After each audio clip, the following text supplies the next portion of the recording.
नमस्कार विद्यार्थियों, आज का हमारा विषय है शब्द एवं पद। ठीक है, तो सबसे पहले जो है हम यहाँ पे बोर्ड पे आप ध्यान दे दीजिएगा। शब्द और पद, विषय एक दृष्टि में शब्द और पद। ठीक है, इसके विभिन्न बिंदुओं पर ध्यान देने की आवश्यकता है। देखिए ध्यान से, यहाँ से इस तरफ देखिए आप, एक या एक से अधिक वर्णों से बनी हुई स्वतंत्र तथा सार्थक ध्वनि शब्द कहलाती है। ठीक है, दूसरा बिंदु है यहाँ पे शब्दों का वर्गीकरण अर्थ, स्रोत, प्रयोग, रचना तथा व्याकरणिक प्रकार्य के आधार पर होता है।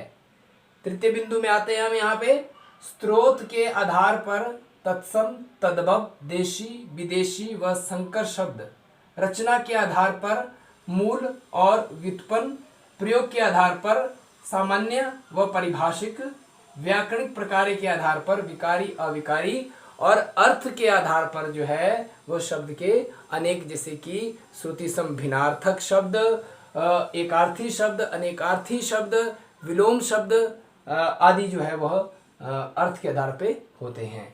देखिए आगे है, अगला बिंदु है यहाँ पे, जब शब्द को व्याकरणिक नियमानुसार एक व्यवस्थित क्रम में प्रयुक्त किया जाता है तब वह पद कहलाता है।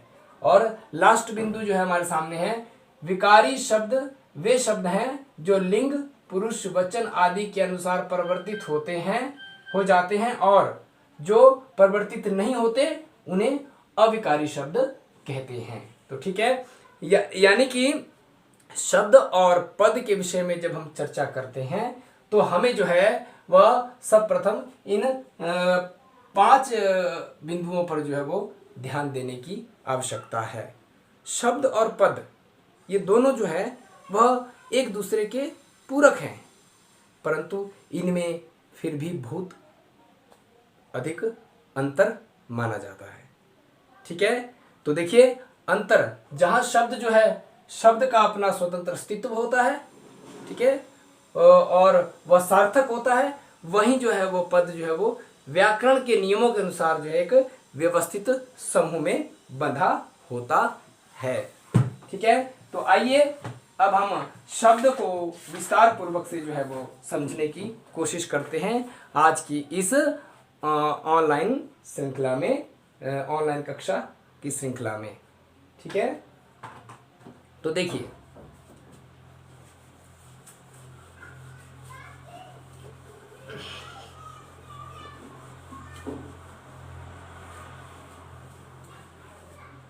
शब्द के जो है वह विभिन्न बिंदुओं पर ध्यान देने की आवश्यकता है।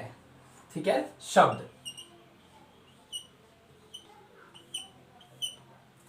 सर्वप्रथम जो है वह शब्द का पहला बिंदु देखिए, पहला बिंदु में क्या कहा जाता है कि भाषा में शब्द का विशिष्ट स्थान है।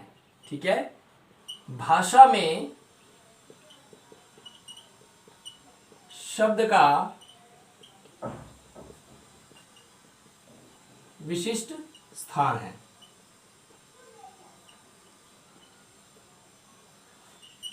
दूसरा बिंदु कहता है कि शब्द भाषा की स्वतंत्र एवं अर्थवान इकाई है। शब्द भाषा की स्वतंत्र एवं अर्थवान इकाई है।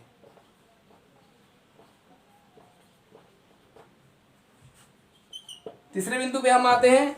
तीसरे बिंदु पे यह कहा जाता है कि शब्द और अर्थ में नित्य का संबंध माना जाता है। शब्द और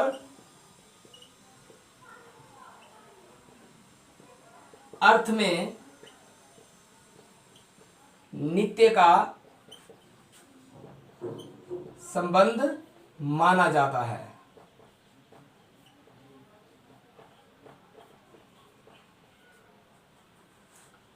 चौथी बात पे जो हम आएंगे, चौथे बिंदु पे, शब्द सार्थक होते हैं। शब्द सार्थक होते हैं। पांचवें बिंदु पे हम आएंगे। पांचवा बिंदु कहता है कि शब्द स्वतंत्र रूप से प्रयुक्त होते हैं। शब्द स्वतंत्र रूप से प्रयुक्त होते हैं। ठीक है, ये 5 बिंदु हमारे सामने हैं। और छठा बिंदु आता है हमारा यहाँ पे, और वो कहता है कि शब्द जो है वर्णों के मेल से बनते हैं। शब्द वर्णों के मेल से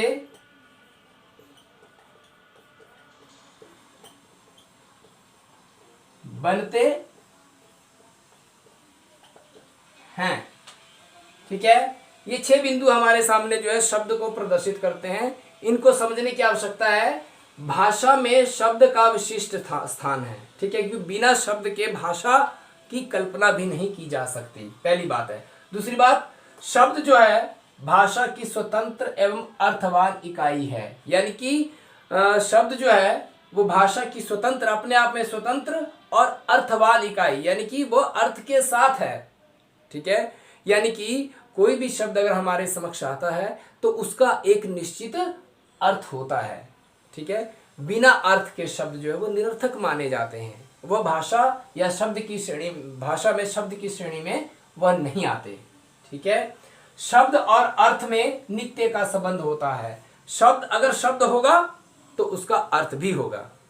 ठीक है, तो इसका अपना घनिष्ठ संबंध माना जाता है। ठीक है, शब्द सार्थक होते हैं, यानी कि सार्थक अर्थात शब्द जो है वह अर्थ के साथ होते हैं।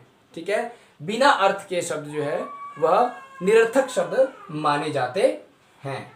शब्द स्वतंत्र रूप से प्रयुक्त होते हैं। शब्द जो है, शब्दों का अपना एक स्वतंत्र रूप है, वह स्वतंत्र रूप से प्रयोग में लाए जाते हैं। ठीक है, शब्द वर्णों के मेल से बनते हैं। ठीक है, जैसे कि आपको पता है, पहले वर्ण, फिर शब्द, फिर वाक्य, उसके बाद भाषा का निर्माण होता है। तो वर्णों के प्रयोग से शब्द बनते हैं, शब्दों के मेल से जो है वो वाक्य बनते हैं, और वाक्यों के मेल से जो है वो भाषा का निर्माण होता है। इस प्रकार हम देखते हैं कि शब्द जो है भाषा के लिए जो है अत्यंत आवश्यक है। ठीक है, ये था हमारा शब्द। ठीक है, तो शब्द के जो है वह हम कहते हैं कि भाषा में शब्द का विशेष महत्व है। निश्चित अर्थ को प्रकट करने वाले वर्ण समूह को हम शब्द कहते हैं, जिसका एक अपना निश्चित अर्थ होता है। ठीक है, तो इस प्रकार जो है हम शब्द को प्रदर्शित करते हैं। दूसरी ओर जो पद आता है हमारा, अब हम थोड़ा पद की तरफ जाएंगे। पद क्या होता है, देखिए ध्यान दीजिएगा। पद जो है वह ठीक शब्द का ही प्रतिरूप है। ठीक है, ठीक है, परंतु जहां शब्द है, ठीक है, यह स्वतंत्र है। ठीक है, और पद जो है वो स्वतंत्र नहीं है। पद जो है वह व्याकरणिक नियमों में बंधा है,